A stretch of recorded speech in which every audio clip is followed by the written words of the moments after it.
Good evening. We are here in our third town hall, virtual town hall for the University of California at Berkeley in the Civil and Environmental Engineering Department. And I have the pleasure to be sitting with faculty members and students. And we want to give you an opportunity to ask questions regarding the program and perhaps address some of those questions ourselves and talk about some of the issues that I think you're thinking about when deciding what university to attend. So to start, I am Juan Pestana. I'm a professor in the geotechnical group, and I'm also a participant in the energy, infrastructure, and climate program. And I'm going to start with my faculty colleague on my right side, Philip Filippo. Hi everybody, I am Philip Filippo. I am a professor of structures in the structures program. I also teach courses that relate to architecture, and we have a degree program that we coordinate with them. And I also happen to be the faculty advisor for the seismic team, which we are going to talk about later. Hi, my name is Sophia Hamilton, and I'm a senior here. My emphasis is in environmental engineering within civil, so I'm really interested in air quality and climate change and energy, and I also have a minor in energy engineering. And I'm the president of our honor society, Chi Epsilon, so that's my main involvement with the civil engineering clubs.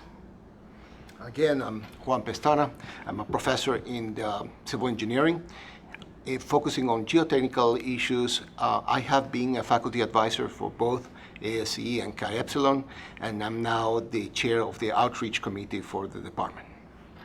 Hi, my name's Chris Blaylock. I'm a fourth year civil engineering student. I actually don't have an explicit emphasis as an undergrad, but I have focused a lot on structural classes along with some construction and project management related courses. I'm involved with Chi Epsilon like Sophia, as well as being the project manager of the concrete canoe team. Hi, my name is Mitzi Stevens, and I'm the undergraduate advisor for Civil and Environmental Engineering. I've been with campus for about 30 years, and I've been advising undergrads for about the same amount of time, because I really love working with all the students. I would be the first person you would come to get some help. If you're interested in research, I can point you in the right direction. If you're having questions about what courses to take, when to take them, what types of courses, I would be also the person to come and see. If I can't find the answer, if I don't know the answer, I can find it for you, so drop by my office. I'm Joan Walker. I'm a professor here in civil engineering. I have a lot of affiliations, so I'm in the transportation engineering group, I'm in the systems group, I'm in the ECIC, which is Energy, Civil Infrastructure, and Climate. I'm also in an interdisciplinary center across campus called Global Metro Studies. And my specialty is human behavior, so I deal with the humans and how they interact with civil infrastructure systems. I was an undergrad here 100 years ago, and I did concrete canoe, so it's a real great experience. Excellent. So the format of the town hall, we are going to address some general topics of interest to many students, and then after we address those topics, we are going to start answering questions that you will send to us, and so that the next 20-25 minutes we're going to be addressing general topics, and then we're going to be addressing your questions. So please be prepared and send your questions through YouTube. So one of the first things that we wanted to address is how the faculty work with the students. And let's start with Joan. Okay, so being a faculty member here, the greatest thing is the student body, but the undergraduates all the way through to the PhDs, and we have a lot of interaction with undergrads. So how do we interact? First, in our courses, that's what a lot of people think about. We do teach our classes and try to impart our wisdom that way, but I think the engaging part is when we interact with students outside of classes. So certainly in our office hours, we all have office hours, and if you come here, wherever you go, I really encourage you to go. We're often sitting there a little bit bored and lonely, and So definitely come and talk to the faculty. We are busy, but we really care about the students and we want to talk to the students. So, and then also we work with students on sometimes through the project team. So I remember when I was on the Concrete Canoe team, there were faculty that we were quite close to who really, there's kind of a social aspect to those things. And then this is a research institution, so a lot of what drives what we do is we're really interested in research and coming up with new ideas and to make civil infrastructure better, the world a better place. And so undergrads work with us on our research projects, and so that's often we have a team where we're working on research. I'm doing different research on the new Uber and Lyft and car sharing and autonomous vehicles, and students are helping me collect data and process that data to understand how these new transportation modes are really influencing urban systems. Philip? So as Joan was saying, we have a significant involvement in the teaching of both undergraduate and graduate students. This is one of the hallmarks of this place. Even though the university is one of the top-ranked universities in the country, we take pride in our regular faculty teaching both undergraduate courses from all the way from the sophomore to the senior level. And so we interact extensively with students in the classroom and then outside the classroom. This is something that you will find in very few places around the world. In addition to that, we advise students. Each of us have about 10 undergraduate students for advising every year, and we follow their progress. We discuss with them their career prospects and the selection of courses they may take. Moreover, as you also heard already, we advise the different teams that we are very keen on participating. We have a seismic competition team, we have the concrete canoe team, steel bridge team, environmental team, construction team, and these teams are not simply participating, but typically they end up in the top positions nationally, and so we are very proud of their work, and I think it's a great extension of the classwork, what actually goes on in the teamwork for those participations. Phenomenal. So one of the things that I want to emphasize now is student collaboration, how students work at Berkeley. And for that, I'm going to ask Chris to go first. Sure. So I guess coming to Cal, one of the scariest things for me was just coming into a big school, thousands of students. I was trying to figure out, how do I make this a smaller school? And particularly when I started taking more civil engineering classes, got to know more of the civil engineering students and got more involved with some of these organizations, it really helped shrink the school and make it a little more accessible for me. For example, Chi Epsilon will hold tutoring hours, so I participated first, just going to tutoring hours, having older students help me out. I also have had the chance to be a tutor in those sessions, so that's been a really good experience for me. And then more recently, in the last 2 years, Concrete Canoe has been a really good experience for me getting involved, and some of my best friends now at the school are actually through the Concrete Canoe competition, and now we'll do homework together, we'll hang out on the weekends, so that's a really important aspect of the student experience. Yeah, as Chris was saying, I think the students in civil engineering are really friendly, so it's really easy to work together with the people in your classes, and the different clubs we have definitely help you a lot in meeting people, so you can have friends to work with. Some of the other resources that I've been involved with are Chi Epsilon helps put on an advising night every semester, along with some help from the department. So we have faculty and students from Chi Epsilon and some graduate students there to advise the undergraduates about everything from which classes they should take to studying abroad or how to get research. So there's a lot of resources that you can get help from. And I think Berkeley has a reputation for being really competitive, but I think in civil engineering it's more collaborative, which I've really enjoyed. Very good. That will lead us into some of the aspects of the student life, and that's the participation on the student activities, the clubs. Can you mention a little bit more about particular activities such as Concrete Canoe and Yeah, so activities that I've been involved in, as I mentioned, Chi Epsilon. It's a fun organization. First you join and you have to be a pledge and go through a pledging process where we teach you how to do some professional development and tutoring, and also just have a lot of social events so you can meet people. I've also been involved outside of civil engineering as well. We have these things at Cal called decals, which is student-taught courses, and I ran a course for freshmen called The Insider's Guide to Berkeley Engineering, where you have 3 students teaching every section and just helping introduce the freshmen to Berkeley and give them advice, because it can be kind of a big, scary place. I've also been involved in the solar car team, which was fun. It's a lot of mechanical and electrical engineers, but I worked with the chassis team, which is like the frame of the car. And I've also been involved in the Greek system, which was another fun way to meet people outside of engineering. And Berkeley just has so many clubs, both inside and outside engineering, and it's really fun to get to try both of them and meet all the people Berkeley has to offer. Great. So, Mitzi, would you be so kind as to give us an idea of what kind of activities do we have as a department for the students? So a lot of the activities center around our student groups. So you've heard a little bit about the competition teams, Concrete Canoe, the Steel Bridge, Chi Epsilon. We also have the American Society of Civil Engineers, which is a larger group that encompasses all of the teams and helps support the teams. The ASCE, as we call them, they hold a lot of workshops that are also professional workshops to help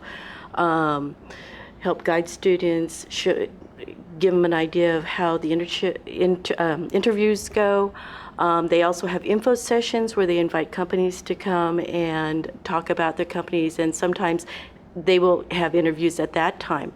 They hold job fairs, which all the student groups also kind of collaborate in. So it's kind of a huge group effort, a community effort, as you will. That's one of the things that I really loved about the department, where the students, faculty, and the staff all kind of get together and all work for a common cause and have that really close community. I think that's... Sure, and I could actually jump in on that myself. In terms of like career prep and networking, stuff like that, Berkeley has a really great alumni network. You see when we have these career fairs or these info sessions, most of the time you're getting Berkeley grads coming back. So they understand what the student experience means. They're able to hook you up with good internships, good jobs after graduation. I got an internship for this past summer through an info session we had, and I've actually continued working with them throughout this school year and will be continuing on full time. So I think that's a really great example of how the department kind of goes out of its way to connect you with opportunities after graduation. Mitzi, one of the things I wanted you to focus on is the professional development program. Okay. Can you tell us a little bit about what that is? Sure. So the professional development program started about 6 years ago. Basically, it came across as a program to help students from the freshman level up. So students in the freshman level would be exposed to some decal classes, some seminars, teaching them how to write resumes, how to do interviews. We also have other classes like CE 93, or excuse me, 92, and it gives them a little idea of the different emphasis of civil emphasis, to choose from and to kind of understand different areas that they can go in. One of the other things that they can do with the professional development program is one of the requirements is to go out to a company to visit, kind of critique it and see how it works, talk to people, do a few of the jobs, and then write a paper on it. At the end, basically, you can write the paper and then present it to the professional community.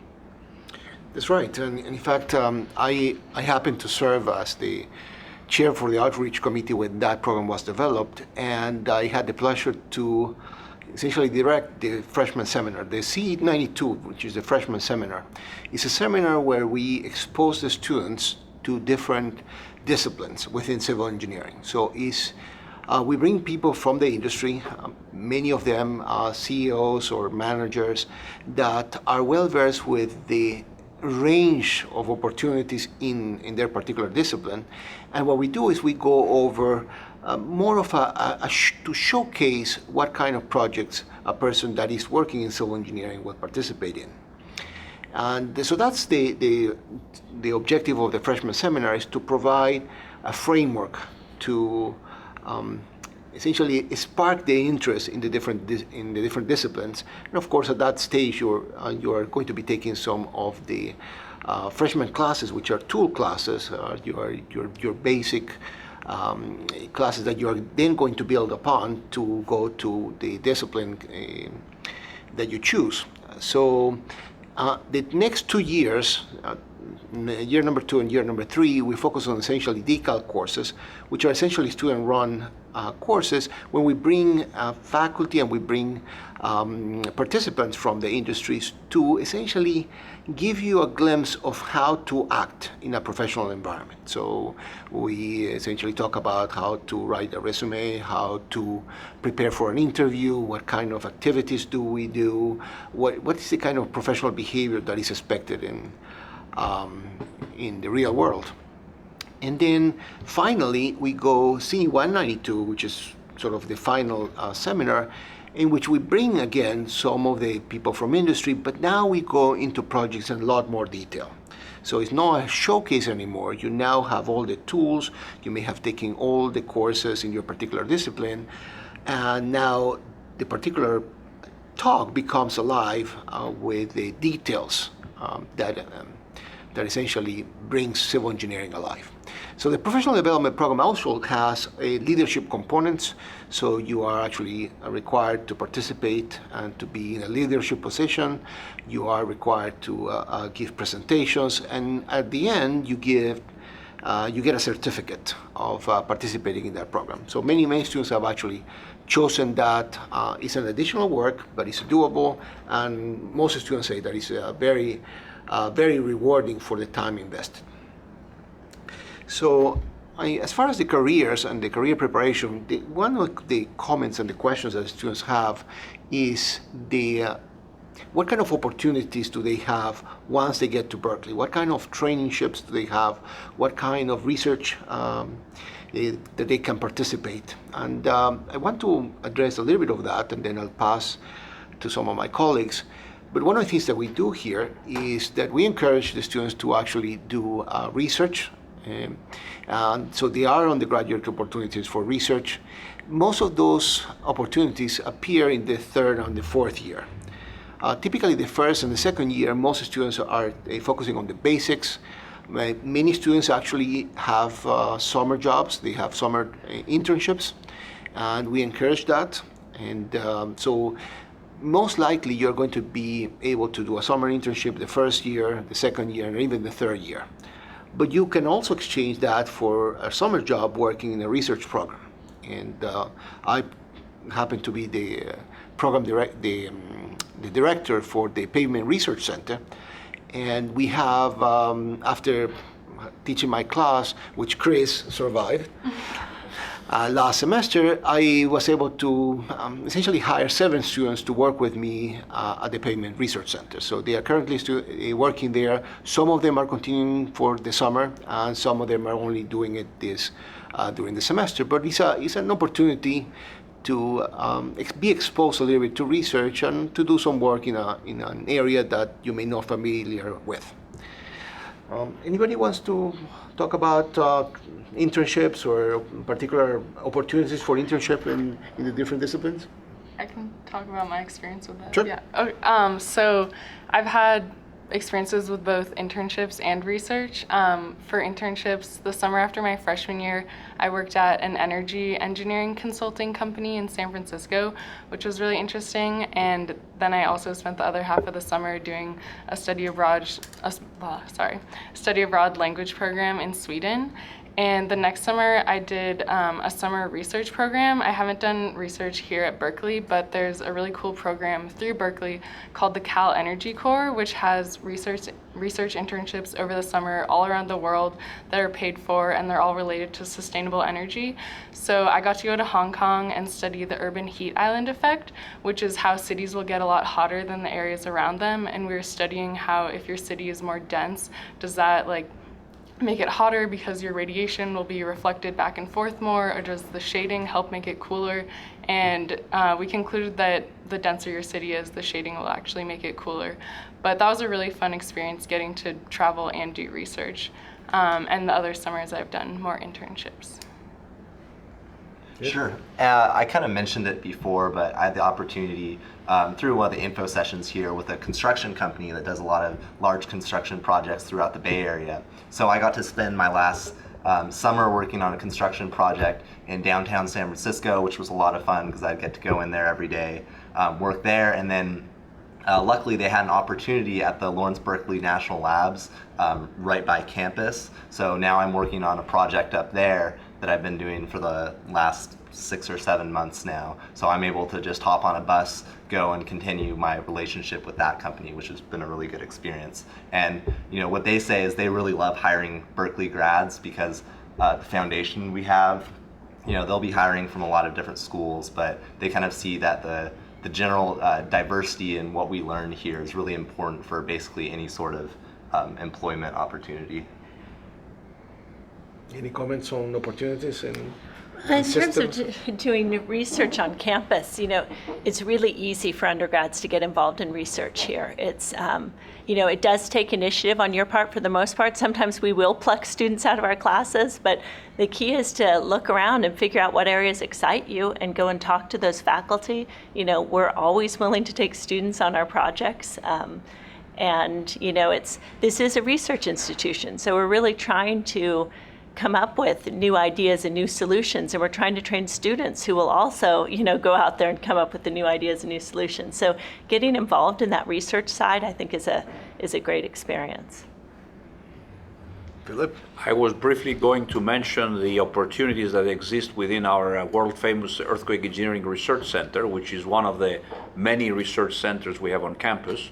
You realize, of course, that earthquakes do take place from time to time. We have been fortunate in California lately not to have too many strong ones.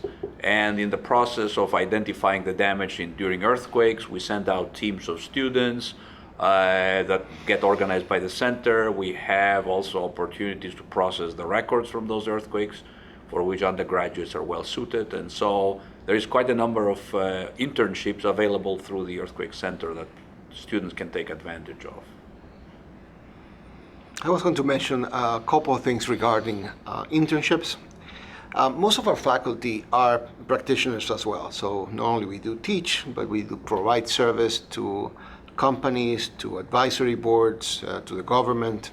And of course, through our contacts with industry, we provide a lot of networking for our students. So when our students are looking for jobs and for summer internships, it's not uncommon that the students that are taking classes with you will come to office hours and they ask you to explore a little bit more about the particular subject that you're teaching and say, well, if I wanted to explore this a little bit more, would it be any opportunity for an internship? And of course, we try to place them and according to their needs and according to their interests.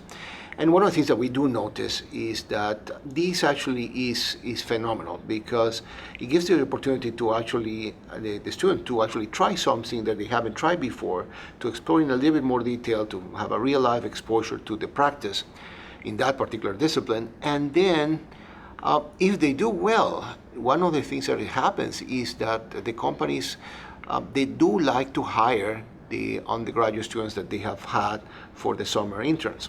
So many of the summer interns actually find full employment even before they graduate. They already line up with a particular industry.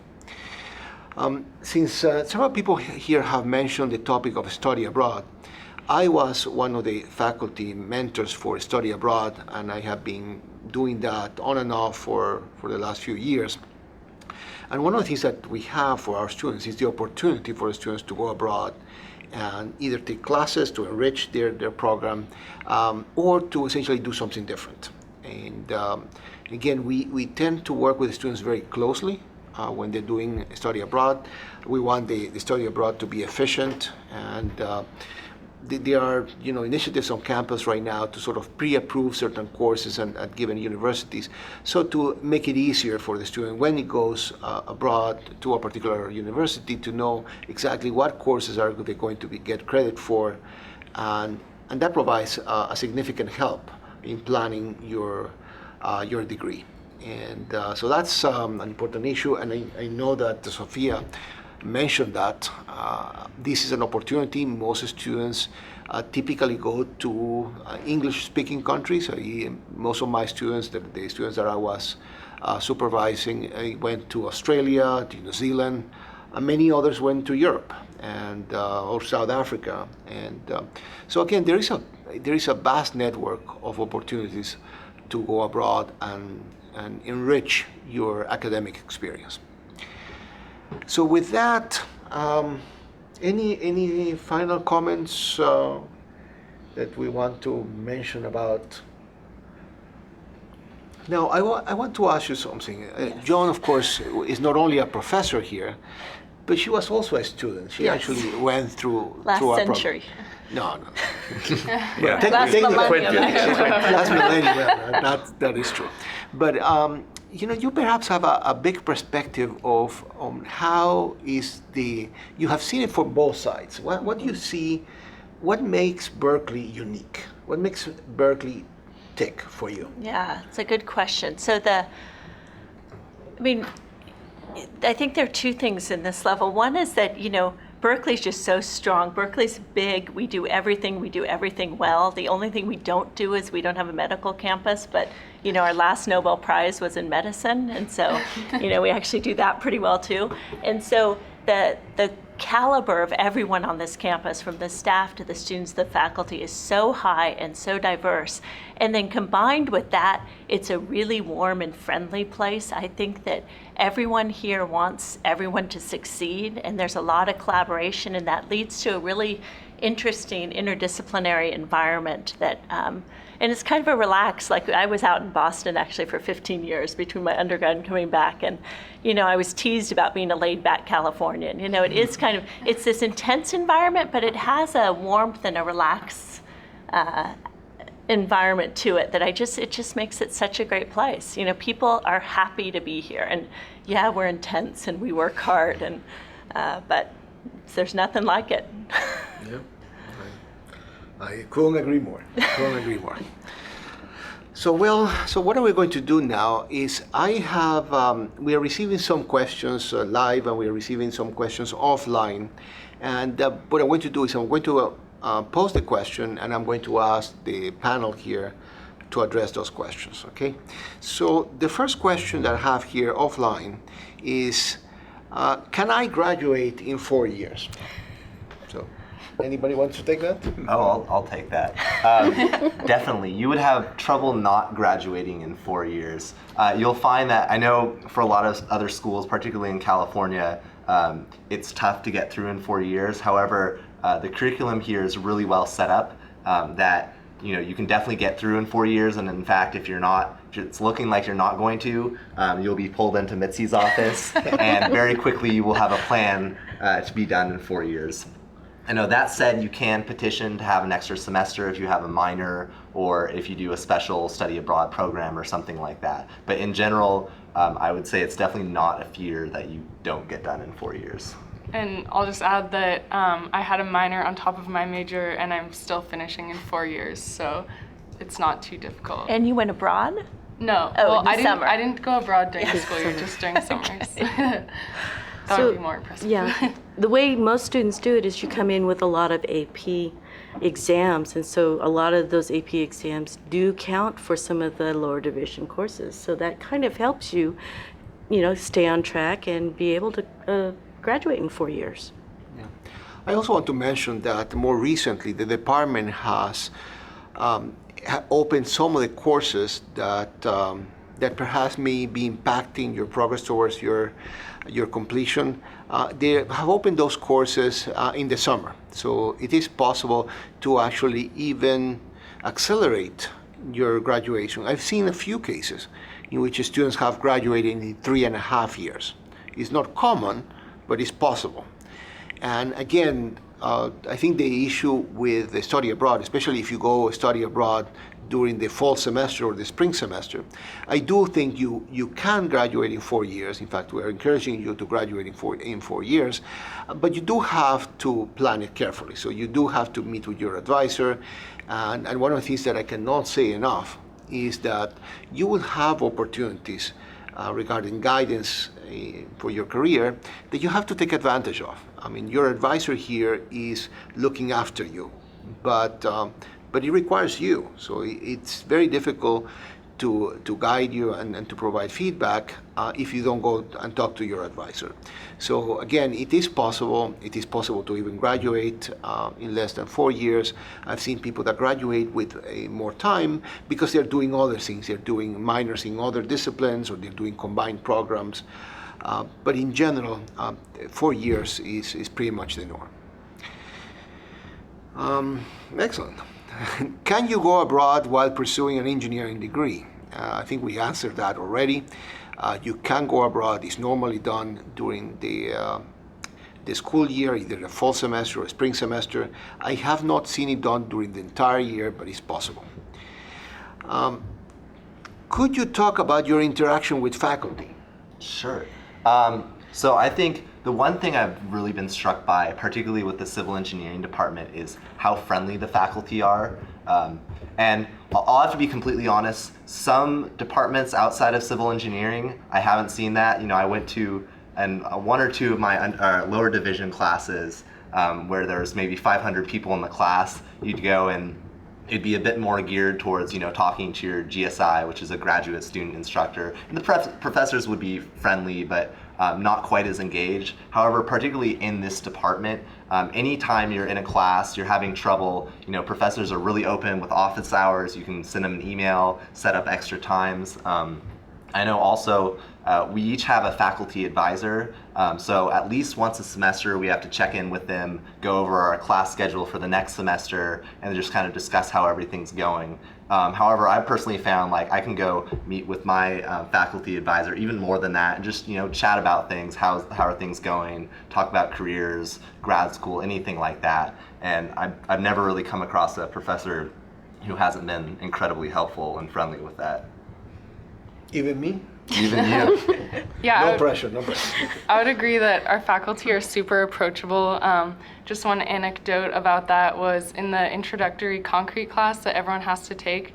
When I took that class, our professor, Professor Montero, had us do a contest with all our lab groups of who could design the strongest concrete.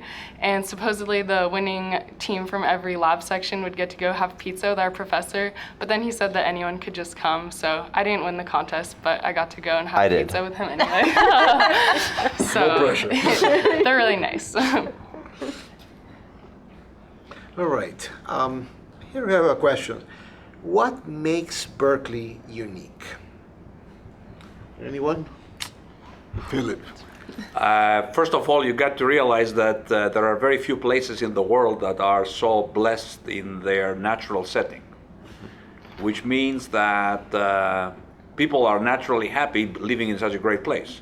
Secondly, a natural setting of this magnitude has generated also a significant interest internationally, so we have a number of great international visitors which bring life to the department, exchange students, faculty from other universities all around the world. So the climate in the department is so multinational, multifaceted, that you will enrich your life in more ways than just engineering. So I know very few places in the world that can measure up to this.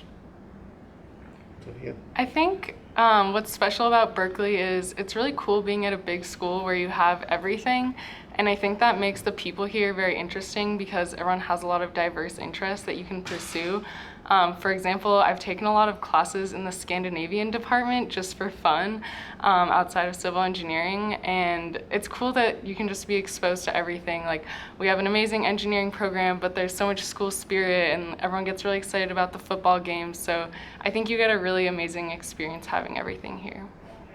Yeah, I definitely agree with what Sophia just said. Obviously we all love, and probably all of my favorite classes have been civil engineering classes, but also I've had an interest in like architecture and city planning and things like that. So I've had the opportunity to take a couple classes in the School of Environmental Design and City Planning. So right now I'm actually in a urban transportation planning class. So just the opportunity to kind of branch out, see things that are related, but not necessarily within the department. However, the department does a really good job working with us to make sure that fits in our schedule, and I think that's unique among big schools like this.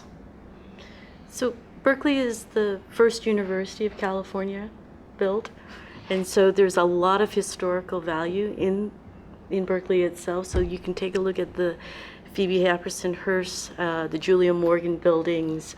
The people are just wonderful. As Professor Philippou says, there's a lot of diversity, and so did Sophia and Chris. So many people come here and so many different cultures and things that it kind of blends, and Berkeley is very open and welcoming in letting all these things happen and accepting. So I love being in Berkeley because I can meet a lot of different people. I can sample all the different foods and talk to all the various different people who come to visit us. So I already described what I think makes it special, but one of the things I think that's really telling about Berkeley is that everyone who's here wants to be here. We're not like, sometimes on, especially faculty, it will be, people will look at places like as a stepping stone. They're trying to get to that next place, or they're, there's a place they didn't quite get into. And I just feel like here, everyone's here. We don't look elsewhere and think, oh my gosh, I wish we were there. It's like, we're where we want to be, and it's, because it's just such a great place. Yes, I would have to second that as well. One of the things that what makes Berkeley unique, and again, most people here have talked about Berkeley itself, the university, but it's the amount of activities in which you are able to participate. If you were to go outside of the department, there are so many activities of other student groups on campus. I've seen people participate in the intramural sports. There is arts events. There are a multitude of things that you can participate on campus that are not related to your own discipline. But in addition to that, you are in close proximity to San Francisco, Oakland, and of course the activities multiply, and you are exposed to a very rich artistic environment. It's a very stimulating environment. You can feel the energy in the Bay Area. A lot of entrepreneurs, new companies, new ideas, new designs. So I do think that Berkeley is in an area where it's particularly well located as far as possibilities. And again, being so close to campus, you can actually work in companies that are at the cutting edge. So I think that makes Berkeley particularly unique. For those of us who enjoy food, and I'm not pointing fingers, but food here is phenomenal, and we have some of the gastronomical, highest points near the Berkeley area. So I do think that there are other things besides. The man doesn't live on bread alone, but he needs bread. So I do enjoy that component.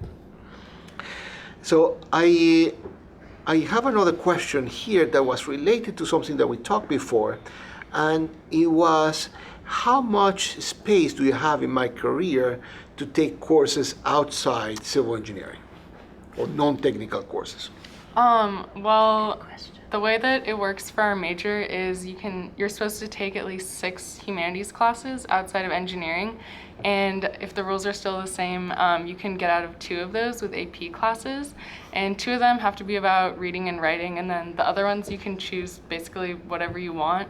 So a lot of times some people will take all their humanities in one area and get a minor in, for example, public policy. A lot of people do that one. But it's not too demanding, but it's fun because you get to explore some things outside of engineering, and there's usually room to take more if you're interested in taking more than those 6 required courses, because they're not quite as demanding as our engineering classes, so it's easy to add on some more of those. Okay, I have a question from Stephen Shelnut, who is saying, how strict is the class schedule? will I be able to take many classes outside civil engineering? Yes. I didn't think about that for a minute. But yes, as Sophia says, you have 6 humanities courses that you are required to take, but that doesn't limit you from taking other things. Because you come in with so many AP courses, that opens up, time frames from to take a little bit more, such as if you've AP'd out of math with a score of a 5 in the BC, you've cleared 2 of your math courses already, and that opens up a couple of spaces. So you kind of bump up your next level of math, and then you open 2 more spaces to take other outside courses.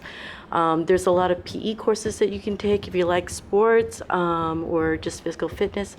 We always encourage you to take more humanities courses because engineers can always grow a little bit more and have a chance to take those classes that they may never ever get another chance to take that may be interesting to them.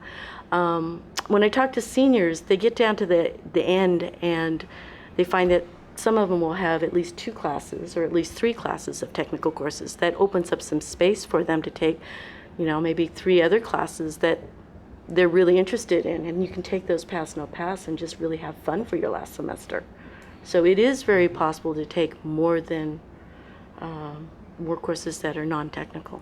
And to speak to that, I'm in my 8th semester, and I think I've only had 1 where I was in all technical classes. Every other semester I've been able to mix in at least, 1 non-technical.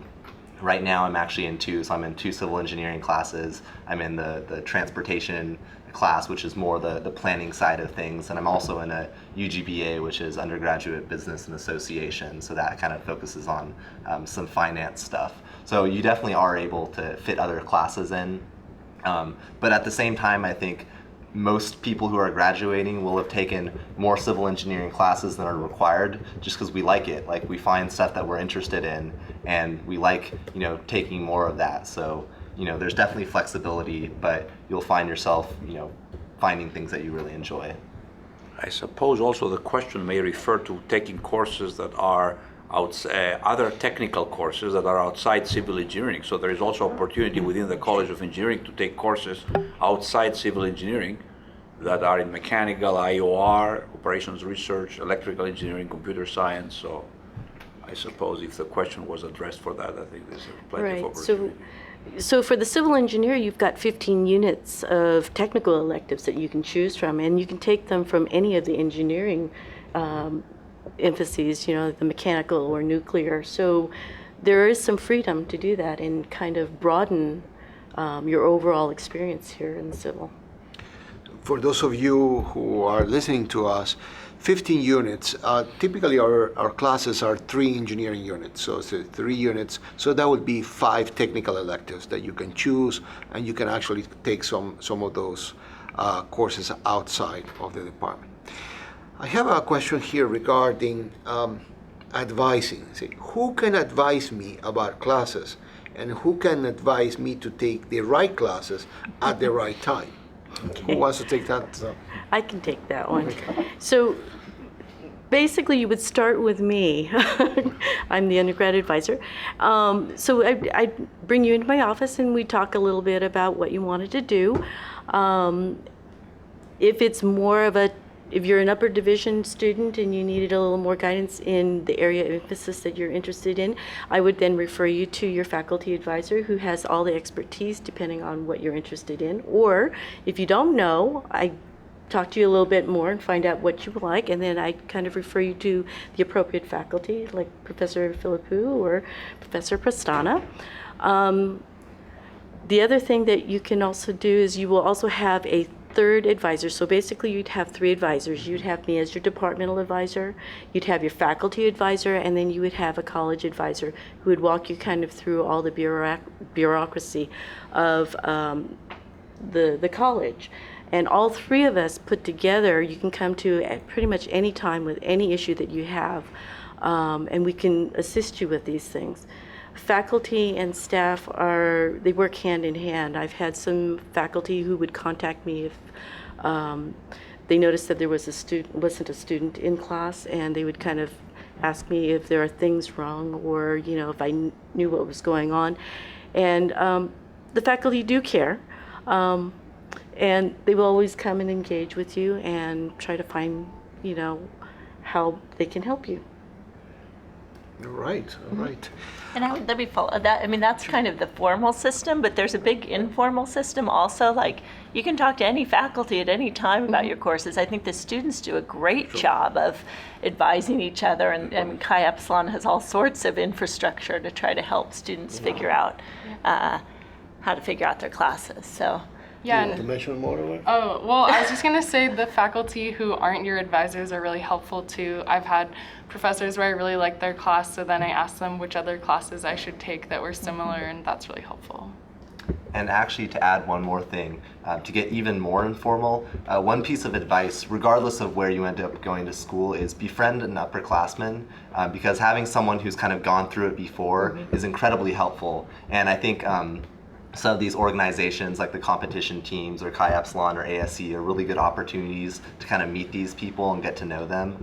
I had some upperclassmen that I knew when I was younger, and they were able to say, oh, you want to take this class before this class because, I heard this rumor that they're not, offering it this semester, or, if you take it now, then, by this semester you'll be able to take this grad level class and that'll be, even cooler. So just those sort of conversations you can have are really helpful.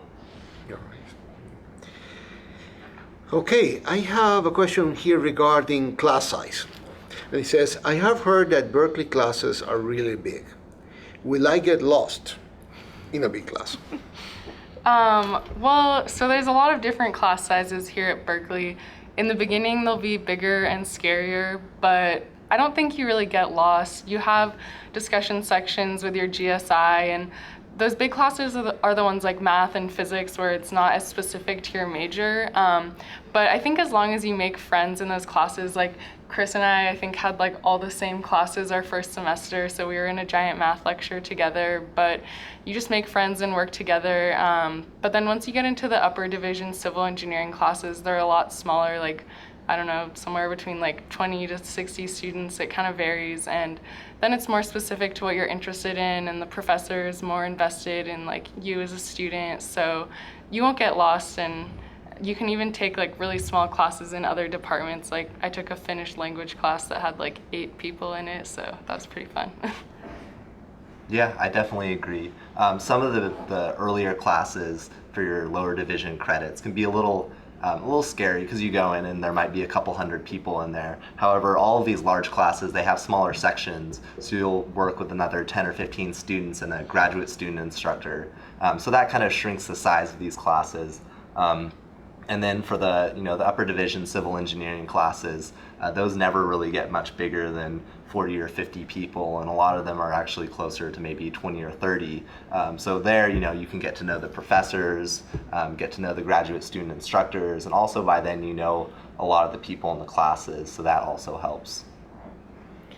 So the other thing you can do is join into some of the social events that the American Society of Civil Engineer group puts on that encompasses a lot of the teams and a lot of the students that you might be in class with. There's many different things that they offer throughout the year, and that's another great way to start meeting people within the civil community. Very good. I have Jaffe72. Do most students pursue a career in industry, or do they go on to get their master's for more experience in a particular discipline? Can I have? So I would say that the way the world is today and the technical expectations, most students should eventually get a graduate degree, and that is regardless of whether one stays in Berkeley or goes to another university, or whether one studies at another place and comes to Berkeley for graduate school. However, a number of students choose first to practice for a few years just to see how the world looks outside, and then return back for graduate studies. And very few of them eventually also end up pursuing some higher degrees like a PhD. Do you agree with that, Joan? Yeah. Okay, that was quick. Okay. Stephen, what advice could you give to a student deciding whether or not to move on to grad school? So now I choose you. Oh, now I have to speak up. Okay. The thing about being an undergrad here is that we do have all these different disciplines, structures, geotech, environmental, transportation, so forth. And as an undergrad, I don't think it's that important to specialize. I actually think it's good to get the breadth and kind of explore and figure out what you're interested in. In graduate school, you do have to specialize. So you pick one of these areas and you really get, in-depth knowledge in that area. And so in order to go, the one thing when I talk to students and they're not quite sure where they want to specialize, then I think that's a good idea to go out and work a little bit and sometimes even just take a little break from school. I know I took some breaks between my degrees, and when you come back, you appreciate school a lot more and how special the academic environment is. And so, but for those people who know exactly what they want to do and what their discipline is, I would say go right ahead and get that graduate degree and move on into industry afterwards. Philip, can you describe a little bit more on what is the Master of Science at Berkeley and how long it is? I mean, is it possible for a person to go from the undergraduate and continue on and for the Master of Science in structures, for example? So a number of students after their 4 years of undergraduate study go straight through to the graduate degree. The graduate degree is another 2 semesters, so essentially a year, but more closer to 8 months. And during that time, the students typically take 5 or 6 courses in an area of specialization, with the other 2 or 3 courses coming from a group of subjects related to the field, but not necessarily in that narrow field. So there is also a possibility of some breadth during the graduate degree. That's called a Master of Science degree. Very good. I have a question here. It says, can I take some of my requirements over the summer? Mitzi. Yes. So as a freshman, there are a lot of summer or lower division courses that you could take. Probably not recommend you doing it as the first year freshman, but the summer right after you start, we offer CE 30 and CE 85. We've got E7, you can take your math courses, your general physics courses. So if you wanted to kind of get a leg up or just advance a little bit, you could take some of the general lower division courses to get you off the stepping stone there. All right. So I think this question is actually for you guys. It says, for the undergraduate students, was it difficult to balance your coursework with your involvement in extracurricular activities?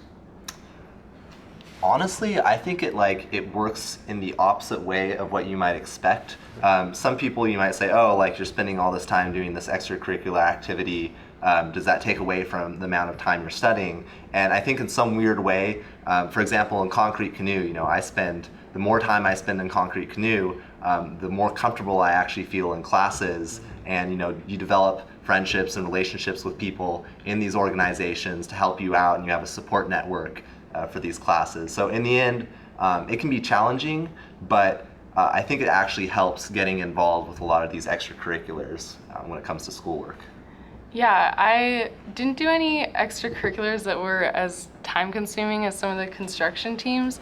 I typically had several smaller extracurricular involvements, but it wasn't too difficult to add those onto school, and I kind of like doing that because you could always kind of just regulate how many of the smaller involvements you have if you're starting to get overwhelmed. Okay, I have another question that is also for you. How did you decide to come to Berkeley, and how do you know it was right for you? Oh gosh. Yeah. Yeah. No, I mean, I think just when I was kind of evaluating colleges, looking, first of all, the ranking looks great. And I was like, oh, it has to be in the conversation. And then when I was actually able to visit campus, talk with students, talk with professors, I got the sense of a community. You go to some schools that are excellent schools, but they don't feel quite as friendly. And when I came to Berkeley, I definitely felt that everyone was there. Even though it might have a reputation of being competitive, I think everyone was there to help. And that was kind of the mood that I really liked. Yeah, I don't know. For me, it's funny looking back on how I ended up here because I think it was all kind of like a whim. And like my mom had to force me to apply here, which is really weird, but I'm from Marin and I feel like every single person in Marin went to Cal, so I didn't really understand like the magnitude of how good of a school this is. And I also think I kind of picked this major on a whim because I just was like, oh yeah, I'm good at math and like I like the environment, so that sounds good. And then I did an overnight stay program when I was a senior in high school, and the people I met were just so amazing, and they were so passionate about everything they were studying and involved in so many things. So that was why I ended up choosing here, and it was a really good school, as I later realized. But being here, it's like been the best experience ever. Like the people are amazing, the school is so great, like all the classes and everything, and so I've loved it so much. Okay, I have one last question, I mean, maybe two last questions. And the first question is, how good is teaching at Berkeley? Let's start with the professors. It's fabulous. Couldn't be better. Couldn't be better. Particularly this department is one of the best of the campus, so that's not our weakness. That's our So now let's hear from the students about teaching. How good is teaching in this department? I've been really impressed with the teaching, particularly just all these professors, they're leading researchers in the field, so they could basically ignore just do the bare minimum for their teaching requirements and get by, and they'd still be leaders in the industry. But the fact that they take the time and really put their hearts into these courses that they teach, you can tell in every single class you go into that they want to be here and they want to be teaching you. And I think that's one of the huge things that makes the civil engineering department here really successful and a great student experience for undergrads. Yeah, I've had such great experiences with all my professors too, and I think it's really cool that your professors might be like the leading expert in their field and you're getting to learn from them, and that's really amazing. Okay, the last question we're going to address, is the engineering curriculum flexible enough to switch between fields without taking an extra year? That's a tough one. Yeah, it is. It's possible to do. You do have to have some careful planning in it. So, one of the things that you can do is you've got several different resources. You can talk to advisors and do a 4-year plan and kind of put it all into perspective. As I said, again, you've got a lot of AP work and stuff like that, so you can get out of some of the classes. You've already satisfied some of the requirements. And depending on the major or the minor that you want to get into, you can pretty much lay it out in such a way that you can also maybe have some extracurricular in it as well. Some of the things that I would recommend is you can also utilize your summers. So at the most, the college would give you an extra semester, so you would be 4 years in an extra semester to accommodate maybe the second major or your minor. All right. So with that, what I'm going to ask our distinguished panel to, in 30 seconds or less, each one of you will try, what would you say to a person that Berkeley is a place for you, Berkeley, the civil engineering department of Berkeley should be the one, should be your choice? So what would be your answer? So my answer is that if you like an international environment with multicultural and multifaceted exposure, if you thrive by meeting a variety of people, and if you are comfortable dealing with some of the brightest minds around you, then I think Berkeley is your place. Yeah, I think if you're really passionate about this subject and you're excited to study hard, but also meet amazing people and have fun in beautiful Berkeley, you should definitely come here. I agree with all that's been said. I'd also add that if you're looking for somewhere that's really a community where you'll be continually challenged by the people around you, but also supported by the people around you, this is really the place for you. Yes, the civil department is very community minded. All the faculty and the staff and the students really like to kind of spend time together, and it's very easy to start a conversation and just kind of have fun together. Yeah, I think it's the people, the brilliant, motivated, collaborative, fun. It's just a great place to be. I couldn't agree more. I have to say that for me personally, the students are stimulating. I cannot find a better crowd. And one of the things that I do notice is when I attend some of the classes with my colleagues, I get so excited. I wanted to be in that class. Sometimes I don't have the time for that, but that's a different story. It really gives me a great pleasure, and I wanted to thank all the members of the panel for such a fantastic job and for enjoying this hour with me. And I really want to thank you for listening to the town hall, and I have to close this up. Thank you very much, and go Bears! Bears.